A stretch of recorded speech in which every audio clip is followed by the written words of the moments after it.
आज का टॉपिक रहेगा डेटा इंटरप्रिटेशन, जिसमें पार्ट नंबर 4 में हम लोग एक्सरसाइज में प्रीवियस ईयर क्वेश्चंस का डिस्कशन करेंगे और ये सभी क्वेश्चंस आपके एसएससी के एग्जाम में पूछे गए हैं। प्रॉब्लम फर्स्ट को यहाँ पे समझते हैं। इसमें हम लोग पाई चार्ट की प्रॉब्लम है, इसको ध्यान से देखते हैं। Observe the pie chart and answer the questions based on this graph.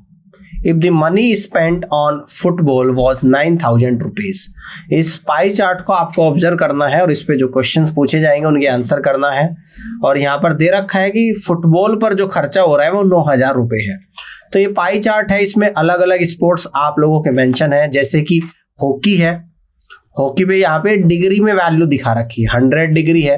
Football पे 45 डिग्री है, टेनिस पे 35 डिग्री है, बास्केटबॉल पे 20 डिग्री है, क्रिकेट पे 160 डिग्री का खर्चा है, जिसमें से फुटबॉल का खर्चा आपको दे रखा है 9,000 है। अब क्वेश्चन जो दे रखे हैं उनको देख लेते हैं। प्रॉब्लम फर्स्ट को समझते हैं कि how much more money was spent on hockey then on football, यानी कि हॉकी पर फुटबॉल से कितना ज्यादा पैसा खर्च हो रहा है। देखो फुटबॉल पर हो रहा है 45 डिग्री और हॉकी पर कितना हो रहा है 100 डिग्री। तो ज्यादा कितना है, यानी इस 100 डिग्री में से 45 डिग्री को माइनस करेंगे, यानी कि 55 डिग्री ज्यादा है। जबकि फुटबॉल का खर्चा आप लोगों को दे रखा है 9,000 रुपीज और फुटबॉल का खर्चा कितना है आप लोगों का यहाँ पर, यानी फुटबॉल का जो खर्चा है वो 45 डिग्री है, जिसकी वैल्यू आप लोगों को 9,000 दे रखी है। फुटबॉल से हॉकी पर कितना ज्यादा हो रहा है 55 डिग्री। तो इस 55 डिग्री की वैल्यू आपको निकालनी है। 9,000 divided by 45 multiple by 55 degree. तो 45 से कितनी बार जाएगा आप लोगों का 200 बार जाएगा। डिग्री से डिग्री कैंसिल आउट हो जाएगी और 55 गुणा 200 कितना होता है आप लोगों का, यानी कि 11,000 होता है। तो यानी कि फुटबॉल से हॉकी पर 11,000 रुपए का ज्यादा खर्चा हो रहा है। और इस तरीके से आप लोग यहां से कह दोगे कि first is the correct answer of this question. Clear होगी बात? इस तरीके से आप लोग कर सकते हैं। आगे बढ़ते हैं, प्रॉब्लम सेकंड को यहां पे समझते हैं। देखिएगा प्रॉब्लम सेकंड में क्या बोल रहा है कि if the money spent on football was 9,000 rupees, football पर 9,000 रुपए का खर्चा हो रहा है। What amount was spent on cricket, तो क्रिकेट पर कितना खर्चा होगा। तो क्रिकेट पर खर्चा हो रहा है 160 डिग्री का, जबकि फुटबॉल पे खर्चा है 45 डिग्री का। और इस फुटबॉल पर जो खर्चा है, यानी फुटबॉल पर जो खर्चा है आप लोगों का यहाँ पर 45 डिग्री, इसकी जो वैल्यू है वो 9,000 रुपए के बराबर है। अब हमें निकालना है क्रिकेट। अब हमें निकालना है क्रिकेट पे खर्चा, जो कि 160 डिग्री है। अगर 45 डिग्री की वैल्यू 9,000 है तो 160 डिग्री की वैल्यू कितनी होगी, तो 9,000 divided by 45 multiple by 160 degree. Degree से डिग्री जाएगा, 45 से 200 बार और 200 गुणा 160, यानी ये होता है आप लोगों का 32,000 रुपए। यानी क्रिकेट पर इस हिसाब से 32,000 रुपए का खर्चा हो रहा है। इस तरीके से कह दोगे आप लोग कि C is the right answer of this question. Clear? आगे बढ़ते हैं, ठीक है ना। आगे बढ़ते हैं, 32,000 रुपए। प्रॉब्लम 3 को यहां पे समझते हैं। If the money spent on football was 9,000 rupees, then what was the total amount spent on all sports. अगर फुटबॉल पर 9,000 रुपए का खर्चा है तो सभी खेलों पर कुल खर्चा कितना है आप लोगों को बताना है। देखो फुटबॉल का खर्चा यहां पर दे रखा 45 डिग्री, तो इस 45 डिग्री की जो वैल्यू है वो आप लोगों को यहाँ पर 9,000 रुपए दे रखी है। और सभी स्पोर्ट्स पर टोटल खर्चा कितना होता है सेंट्रल एंगल, यानी कि 360 डिग्री। तो 360 डिग्री की वैल्यू बतानी है, तो 9,000 divided by 45 degree multiple by 360। तो 45 से कितनी बार जाएगा आप लोगों का 200 बार और 200 गुणा 360, यानी 72,000 रुपए आप लोगों का निकल कर आएगा। यानी कि सभी स्पोर्ट्स पर टोटल जो खर्चा है वो आप लोगों का 72,000 रुपीज के बराबर है। तो इस तरीके से D is the correct answer of this question. इस तरीके से आप लोग सवाल को कर सकते हो। आगे बढ़ते हैं, ठीक है ना। 72 degree is the correct answer of this question. चलिए प्रॉब्लम 4 को यहां पे समझती है। यह आप लोगों का बार ग्राफ पर आधारित प्रश्न है। The following graph show the demand and production of cotton bye 5 companies A, B, C, D and E. Study the graph and answer the questions. इस ग्राफ में डिमांड और प्रोडक्शन के बारे में दे रखा 5 अलग अलग कंपनियों का. देखो एक्स एक्सिस पर आप लोगों को कंपनी दर्शाई गई है, जैसे कि A है, B है, C है, D है, E है.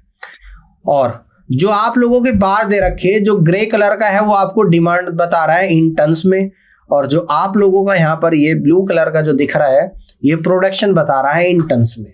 अब यहाँ पर क्वेश्चन आप लोगों से पूछा जाएगा जैसा कि ये क्वेश्चन है, और फिर इस ग्राफ को देखते हुए, इस ग्राफ के डाटा को यूज करते हुए आपको इस क्वेश्चन का आंसर करना है.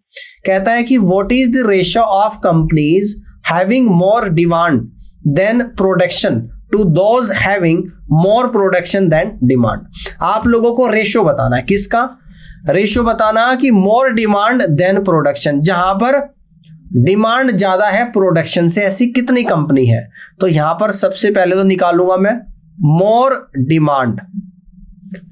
डिमांड देन प्रोडक्शन, यानी प्रोडक्शन से डिमांड जहां पर ज्यादा है ऐसी कौन सी कंपनी.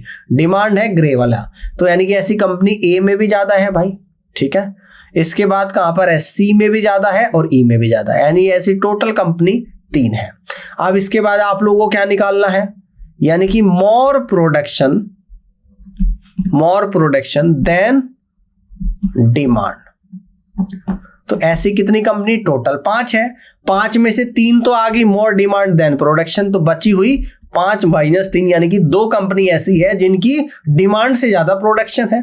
तो अब हम लोग क्या करेंगे, रिक्वायर्ड रेशियो यहां पर निकाल लेंगे, और रिक्वायर्ड रेशियो कितना आ जाएगा, 3:2 आप लोगों का निकल कर आएगा. तो इस तरीके से इस क्वेश्चन का जो राइट आंसर बनेगा ऑप्शन नंबर सी बनेगा सवाल का करेक्ट आंसर.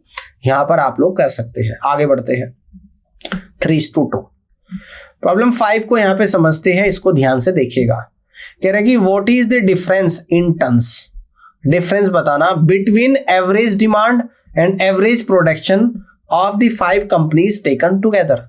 आपको 5 साल के डिमांड का औसत और 5 साल के प्रोडक्शन के औसत के बीच का डिफरेंस बताना है. तो हम लोग यहां पर निकालेंगे average demand.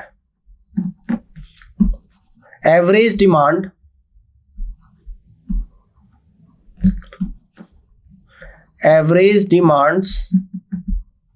In all years, in all companies, सभी कंपनीज की एवरेज डिमांड हम लोग निकालेंगे. डिमांड क्या है, ये वाला, यानी कि पहले की कितनी है 3000, फिर है 6000, तो यहां पे लिखेंगे 3000 प्लस 600 है, फिर 2400 है प्लस 2400 है, इसके बाद प्लस 1200 है, 1200 के बाद आप लोगों का 33 है. टोटल कितनी है, 5 से डिवाइड कर देंगे. तो 3600, 3600 और 2400, 6000, 1200, 7200 और 3300 कितना होता है 75, 3 यानी कि 10,500. 5 से डिवाइड करेंगे यानी कि 2100 आप लोगों की निकल कर आएगी. कितनी आएगी, 2100 टन्स. अब हम लोग यहां पे निकालेंगे एवरेज प्रोडक्शन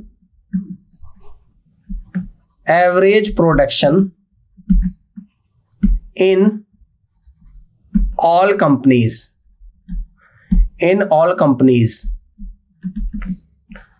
प्रोडक्शन यहां पर निकाल लेते हैं. तो कितनी है, 500 है, 1800 है, 500 प्लस 1800 प्लस 900 और 2700, 900 प्लस 2700 प्लस 1500 डिवाइडेड बाई 5. तो 5 और 18 23 और 9 32, 32 और 27 कितना होता है 59. 59 में 15 को हम लोग और ऐड करेंगे यानी 74 डिवाइडेड बाई 5. तो ये निकल कर आएगा 5 ही कम 5, 5 चौक 20, 5 8 40, 1480 टन आ जाएगा. अब इनका डिफरेंस आप लोगों को निकालना है. तो डिफरेंस निकाल देंगे 2100 माइनस 1480 यानी कि 620 टन. तो डिफरेंस आप लोगों का निकल कर आएगा यानी कि 620 ton. That means B is the required answer of this question.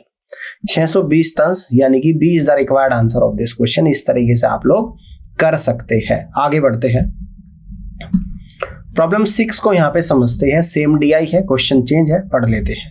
The production of company D is how many times that of the production of company A। तो कंपनी D की प्रोडक्शन कितना है भाई? तो D का production है 2700, तो 2700 divided by company A का प्रोडक्शन कितना है? तो कंपनी A का प्रोडक्शन है 500 डिवाइडेड बाई 500, तो आंसर निकल कर आएगा 20 से 20, 27/5, 5/25, 5.2 आप लोगों का निकल कर आया। तो इस तरीके से इस क्वेश्चन का जो आंसर आप लोगों का जा रहा है, first is the correct answer of this question, 5.2। Clear? आगे बढ़ते हैं, प्रॉब्लम 7 को यहां पे समझते हैं। इसको ध्यान से देखिएगा।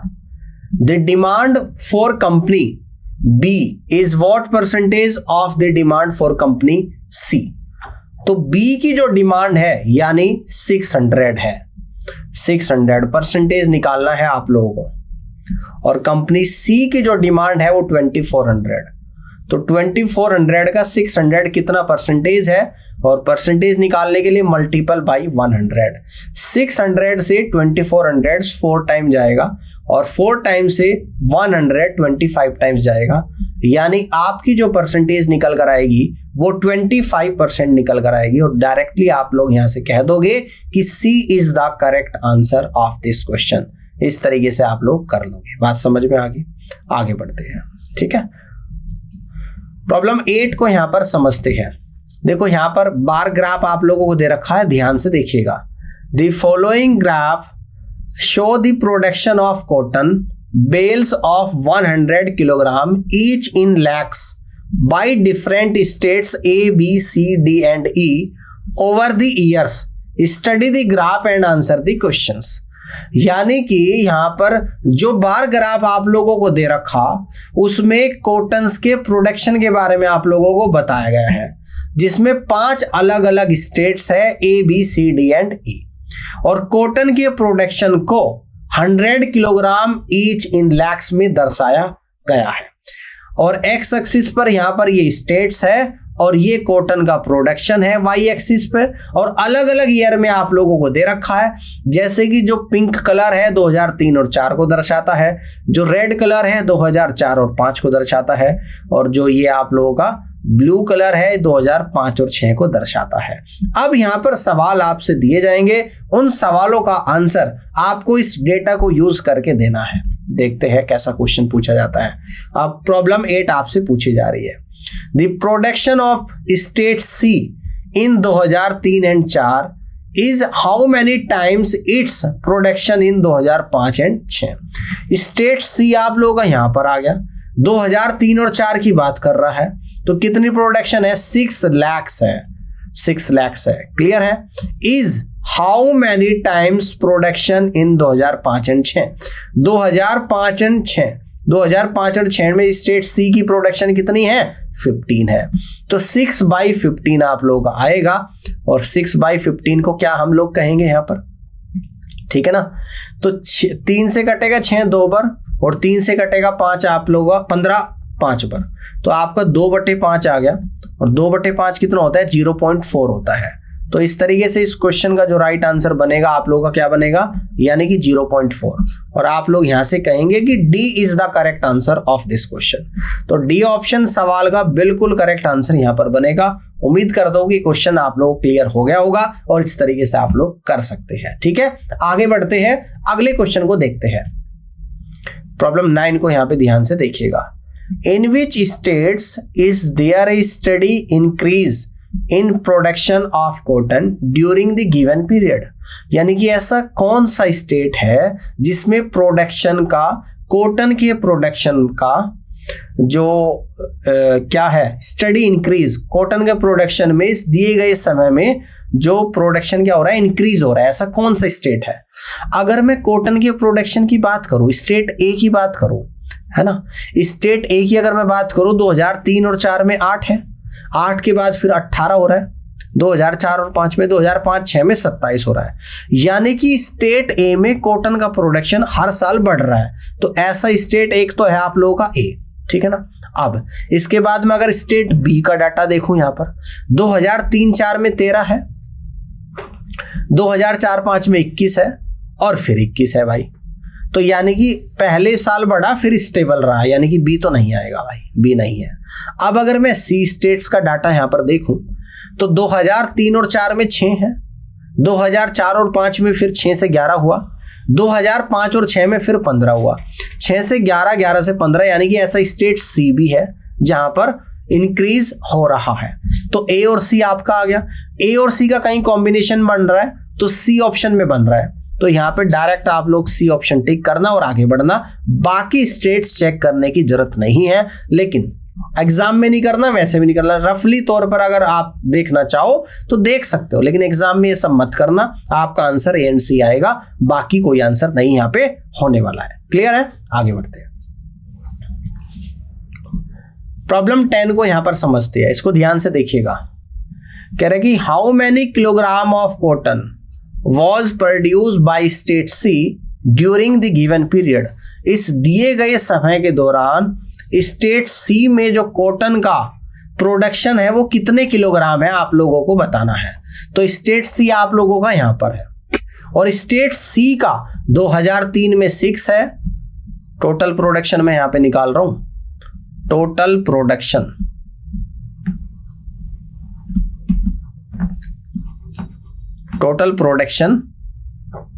बाय स्टेट सी 2003 और 4 में 6 है, 2004 और 5 में 11 है, 2005 और 6 में 15 है। तो टोटल कितना आप लोगों का यहां पर निकल कर आया है, तो 11 और ये कितना लैक्स में आप लोगों का निकल कर आएगा, लैक्स। 11, 6 और 11 17, 17 और 15 कितना होता है आप लोगों का, 11 और 6 17, 17 15 कितना होता है 32 लैक्स। अब अगर किलोग्राम की बात करें तो मल्टीपल बाई 100 किलोग्राम भी कर देना, ये क्वेश्चन में दे रखा था। तो 32 लाख में 100 और जोड़ेंगे, यानी कि 32 लाख में कितनी जीरो होती है, 5, 1 2 3 4 5 और 2 जीरो और 6-7 किलोग्राम। तो ये आप लोग आंसर बनेगा 3 और 3 6 और 1 7, यानी कि इस क्वेश्चन का जो राइट आंसर जा रहा है आप लोगों का ऑप्शन नंबर 1 जा रहा है। First is the correct answer of this question. कर सकते हो इस तरीके से आप लोग। चलिए जी आगे की तरफ बढ़ते हैं और अगले क्वेश्चन को यहां पर देखते हैं। प्रॉब्लम 11 को यहां पर ध्यान से देखिएगा। The number of states for which the production of cotton in 2005-6 is less than और equal to the preceding years is. कह रहा है कि द नंबर ऑफ स्टेट्स, ऐसा कौन सा स्टेट है जिसके लिए कॉटन का प्रोडक्शन 2005-6 में इज लेस देन और equal to the preceding year. ऐसा कौन सा स्टेट है जिसमें कॉटन का प्रोडक्शन 2005-6 में उसके पहले सालों के मुकाबले या तो बराबर है या उससे कम है। ऐसा कौन सा स्टेट है आप लोगों को यहां पर बताना है। अब देखो अगर मैं स्टेट ए की बात करूं तो स्टेट ए में 2005-6 में कॉटन का प्रोडक्शन कितना है, 27 है ना, 27 है। तो पिछले वाले ईयर से क्या है भाई, ये ज्यादा है। आपको क्या बताना है, कम देखना या तो बराबर देखना, यानी कि ऐसा स्टेट ए तो नहीं होगा। अब अगर स्टेट बी की बात करूं तो 2005-6 में कॉटन का प्रोडक्शन यहां पर 21 है, जो पिछले ईयर में भी 21 है, यानी कि इक्वल तो आ गया। तो ऐसा बी हो सकता है एक। तो अगर मैं स्टेट सी का डेटा को यहां पर देखूंगा, स्टेट सी में 2005-6 में कॉटन का प्रोडक्शन 15 है, जो कि पिछले वाले से ज्यादा है, तो यानी कि ये भी आंसर नहीं होगा। अगर हम लोग स्टेट डी की बात करें जिसमें कॉटन का प्रोडक्शन 2005-6 में 13 है, जो कि पिछले में 8 है, तो 8 से ज्यादा है, तो यानी कि डी भी नहीं होगा यहां पर। अगर स्टेट ई की बात करें जिसमें 2005-6 में कॉटन का प्रोडक्शन 7 है और 7 जो पिछले वाले से यहां पर कम है, और आपसे यही कह रहा था या तो कम हो या बराबर हो, यानी कि बी में तो बराबर है और सी में कम है, ठीक है ना। तो ऐसे कितने आप लोगों के स्टेट्स निकल कर आए, बी और ई। बी आया और ई आया, यानी कि टोटल नंबर ऑफ स्टेट्स की संख्या जो निकल कर आई वो 2 आई। तो यहां से हम लोग डायरेक्ट आंसर टिक करेंगे, option number C is the correct answer of this question. Clear है? ओनली 2 स्टेट्स है आप लोगों के। प्रॉब्लम 12 को यहाँ पे समझते हैं। ये आप लोगों का पाई चार्ट पर आधारित प्रॉब्लम है। पहले रीड कर लेते हैं कि क्या इंस्ट्रक्शंस इस पाई चार्ट से रिलेटेड आप लोगों को दे रखी है, फिर इस पर आधारित क्वेश्चंस आप लोगों से करे जाएंगे, उन क्वेश्चंस का जवाब आपको देना होगा। Read the following chart and answer the questions that follows. The following pie chart show the preference of musical instrument of 60,000 people survey over whole India। अब देखो एक पाई चार्ट आप लोगों को दे रखा है जिसमें इस पाई चार्ट में म्यूजिक इंस्ट्रूमेंट की बात हो रही है और 60,000 लोगों पर सर्वे हुआ, जिसमें फ्लूट क्या है आप लोगों का, यानी कि ये आप लोगों का 11% क्या है, फ्लूट है। तो फ्लूट वाले लोग कितने हैं, 11% है। इसके बाद सरोद वाले जो लोग हैं, सरोद वाले ये वाले लोग हो जाएंगे जो कि 14% है, ठीक है ना। इसके बाद गिटार वाले कितने हैं भाई, 22% है आप लोगों के गिटार वाले। देन इसके बाद पियानो वाले कितने हैं, यानी कि पियानो वाले आप लोगों के यहां पर है 9%। हाँ, वियोलिन वाले कितने हैं, तो वियोलिन कहाँ है आप लोगों का, यानी कि यहां पर है, तो वियोलिन वाले आप लोगों के 20% है।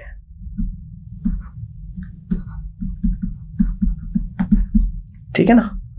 इसके बाद आप लोगों के सितार वाले कितने हैं, तो आप कहोगे सितार वाले यहां पर 14% है, ठीक है ना। ये सितार वाले आप लोगों के 14% है, बात समझ में आ रही है।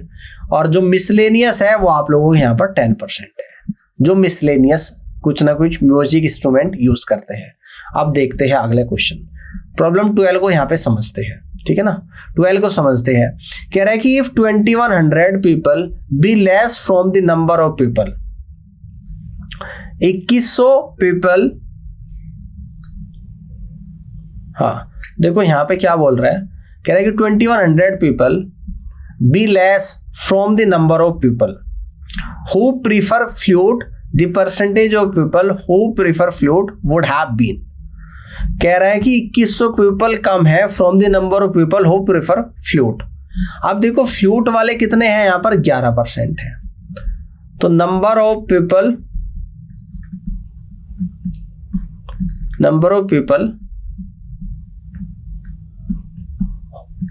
हु प्रीफर फ्लूट, तो टोटल 60,000 थे, 60,000 का 11% फ्लूट वाले हैं, तो 11% यानी कि 6600 लोग हैं जो फ्लूट यूज करते हैं। 2100 people be less from the number of people who prefer flute, यानी कि 6600 में से 2100 कम करोगे, 6600 में से 2100 को अगर आप लोग कम करोगे तो 4500 निकल कर आएगा, 4500 पीपल। अब the percentage of people who prefer flute would have been, तो उन पीपल की संख्या बतानी जो फ्लूट को प्रीफर कर रहे हैं, यानी कि इस 4500 टोटल है 60,000 का कितना परसेंट है आपको निकालना, मल्टीपल बाई 100। देखो 2 0 से 2 0 कटेगी, इस 2 0 से 2 0, 6 7 42, 7.5, तो ये आप लोगों का 7.5%।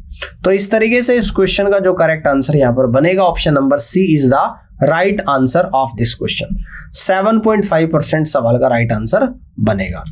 आगे बढ़ते हैं, प्रॉब्लम 13 को यहां पे समझते हैं। The total number of people who prefer either sarod और guitar is greater than the number of people who prefer either violin और सितार बाई, यानी कि ऐसे कितने लोग हैं या तो सरोद या गिटार को पसंद करते हैं, और कितना ज्यादा है किनसे, जो वायलिन और सितार को पसंद करते हैं। तो देखो सरोद और गिटार, तो सरोद आप लोगों का कहां पर है, यहां पर है 14%, तो सरोद की अगर मैं बात करूं जो कि 14% है, और दूसरा है आप लोगों का यहां पर गिटार, और गिटार की अगर हम लोग बात करें जो कि 22% है, गिटार की हम लोग बात करें जो कि 22% है, ठीक है ना। दूसरे की अगर हम लोग बात करें यानी कि वायलिन और सितार, तो वायलिन कितना है आप लोगों का यहां पर ध्यान से देखिएगा, यानी कि वायलिन है आप लोगों का 20%, तो वायलिन है आप लोगों का यहां पर 20%, और सितार कितना है आप लोगों का यहां पर, यानी 14%, यानी कि सितार कितना है आप लोगों का यहां पर 14%। तो टोटल यहाँ पर 22 और 14 यानी कि 36 आ गया, और टोटल यहाँ पर 20 और 14 यानी कि 34 आ गया। ठीक है ना। तो कितना ज्यादा है आप लोग यहाँ पर देखेंगे, डिफरेंस निकाल लेंगे दोनों का। तो आप कहोगे सर डिफरेंस निकाल के आया 36% और -34% यानी कि 2% ज्यादा है। तो टोटल नंबर ऑफ पीपल कितने थे? 60%, 60,000। तो 60,000 का 2% बताना है कितना होगा। तो 60,000 का 2% यानी कि 2/100, 2 0 से 2 0, तो 600 गुणा 2 यानी कि 1200। तो कितना आप लोगों का यहाँ पर निकल कर आया, यानी कि 1200। तो इस तरीके से आप लोग क्या कह देंगे, तो 1200 यानी A is the right answer of this question. तो पहला ही ऑप्शन इस क्वेश्चन का बिल्कुल और सही आंसर यहाँ पर बनेगा। यहाँ तक की बात अगर आपको समझ में आ गई है तो जल्दी से आप लोग मुझे बताइएगा। इस तरीके से आप लोग यहाँ पर कर सकते हैं। बात क्लियर हो रही है? कर सकते हैं। दूसरे तरीके से भी मैंने करा है, जो इसके सॉल्यूशन आप लोग देख सकते हो, और इस तरीके से भी क्वेश्चन को कर सकते हो। लेकिन जो मैंने आप लोगों को बताया है वो तरीका ज्यादा इजी है, उसको आप आसानी से सही कर सकते हो और कैलकुलेशन करने से बच जाओगे। कम कैलकुलेशन आप लोगों को करनी पड़ेगी। तो जो मैं सॉल्यूशन आप लोगों को बता रहा हूं उसी को प्रीफर आप लोग करो। वो one of the best solution है। ऐसा नहीं कि वही एक सिंगल सॉल्यूशन है, और भी बहुत सारे सॉल्यूशंस हो सकते हैं, लेकिन one of the best solution क्या हो सकता है वो मैं आप लोगों को यहां पर बता रहा हूं। आगे बढ़ते हैं। प्रॉब्लम 14 को यहां पर देखते हैं। The number of people who prefer the musical instrument sarod is. तो सरोद को कौन प्रीफर कर रहा है, यानी कि 14%। तो यानी सरोद का नंबर ऑफ पीपल निकाल देंगे, कितना है 14%, और टोटल कितना है आप लोगों का यहाँ पर 60,000। ठीक है ना। तो यहाँ पर निकालेंगे 14% को लिख देंगे 14/100 मल्टीपल बाई 60,000। 2 0 से 2 0 कटेगी, 14 6 84 और 2 0 आ जाएगा। यानी कि इस तरीके से इस क्वेश्चन का जो राइट आंसर बनेगा वो 8400 बनेगा, और आप लोग यहां से कहेंगे कि B is the right answer of this question. ठीक है, 8400। आगे बढ़ते हैं। प्रॉब्लम 15 को यहां पर समझते हैं। If 16.2/3% of the people who prefer piano would go with the people who prefer flute, the percentage of people who prefer flute would have been. 16 सही 2/3% लोग जो पियानो को पसंद करते हैं would go with the people who prefer flute, flute वाले लोगों के साथ चले जाते हैं। तो 16 सही 2/3% की फ्रैक्शन वैल्यू होती है 1/6। जो पियानो को फॉलो करते हैं वो कितने हैं, 9%। तो सबसे पहले यहां पे निकालेंगे इस 9% का 1/6 यानी 1.5% आ गया। और जो फ्लूट को प्रीफर कर रहे हैं, फ्लूट को, यानी फ्लूट वाले कितने हैं 11%। तो फ्लूट वाले कितने हैं यहां पर, तो आपको यहां पर 11% है। वो किसके साथ चले जाते हैं, 1.5 भी 11 वाले के साथ चले जाते हैं। यानी कि अब फ्लूट को प्रीफर करने वाले लोग कितने हो जाते हैं फाइनली, 11% और प्लस 1.5%। तो यानी कि 12.5% हो जाते हैं टोटल जो फ्लूट को पसंद कर रहे हैं। तो अब आपसे यही पूछता है कि टोटल अब परसेंटेज बताओ कि जो फ्लूट को पसंद कर रहे हैं। तो टोटल तो आपका 100% था भाई, ये है ना। तो कितना पसंद कर रहे हैं फ्लूट का आप लोग, 12.5%। तो डायरेक्ट परसेंटेज हम लोग यहां पर इजीली निकाल सकते हैं। देखो कैसे निकाला मैंने भाई, पहले जो पियानो को पसंद कर रहे थे वो 9% थे, उसका 16 सही 2/3% यानी कि जो कि 1/6 होता है, यानी कि 9% का 1/6 1.5% लोग फ्लूट को पसंद करने लगे। और जो फ्लूट को ही पसंद कर रहे थे पहले से ही, ऐसे 11% है। तो 1.5 और 11 टोटल अब जो फ्लूट को पसंद कर रहे हैं वो 12.5% लोग हैं। तो यही परसेंटेज आप लोगों को निकालनी है कि अब कितने पसंद कर रहे हैं। तो डायरेक्ट आंसर आएगा 12.5%। D is the correct answer of this question. और जो कैलकुलेशन इतनी करी ना सॉल्यूशन में, इतना रिक्वायर्ड नहीं है करने की, है ना, इतनी रिक्वायरमेंट नहीं है यहाँ पे करने की। आप डायरेक्टली जो मैंने आप लोगों को बताया उस तरीके से करोगे, one of the best solution है। उसको यूज करोगे, जल्दी कर पाओगे, इजी कर, और कैलकुलेशन करने से आप लोग बच जाओगे।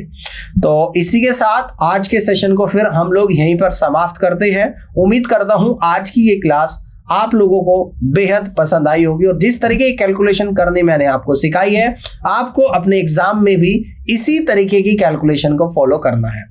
तो इस सेशन को देखने के लिए आप सभी का बहुत बहुत धन्यवाद।